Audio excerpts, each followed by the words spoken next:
لفت نظري في هذا البوست. مش بس ان هم مش هيدفعوا حاجة لنقل البيانات بالنسبة للسوري. لا، اللي لفت نظري كمان ان الست صاحبة البوست بتقولك ان هي اقامتها دراسية على روضة بنتها. روضة يعني عيل في الروضة، يعني 4 سنين 3 سنين حاجة كده. يعني معنى كده ان هي يعني قاعده بقى ان شاء الله بقى بالاقامه الدراسيه دي، لما بقى يخلص ابتدائي ويخلص اعدادي ويخلص ثانوي ويخلص جامعه، يعني قدامها بتاع 12 15 سنه كده. ومين بيدي يعني اقامه دراسيه على روضه الطفل يعني؟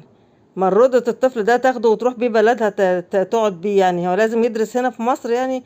لا يعني ما هياش جامعه ولا حاجه نقول ماشي يعني هو متخصص ولا في حاجه. هو ايه السبهلله اللي احنا فيها دي؟ مين اللي بيدي الإقامات دي على دراسة الروضة دي؟ والله حاجة حلوة قوي. وطبعا هي بقى مش هتبقى هي وابوها بقى طبعا واخواتها على الدراسة، على الإقامة الدراسية دي. ايه السبهللة اللي احنا فيها دي يا جماعة؟ مش معقولة كده والله العظيم. وتقول هيمشي، محدش هيمشي. دي واخدة واخدة إقامة دراسية على روضة الطفل. ولو دورت هتلاقي العيلة كلها واخدة إقامة على الإقامة الدراسية على الروضة، على العيل اللي في الروضة. والله حاجة أقول إيه، حاجة المبكيات المضحكات زي ما بيقولوا. أقول إيه، ربنا يتولانا بقى يعني.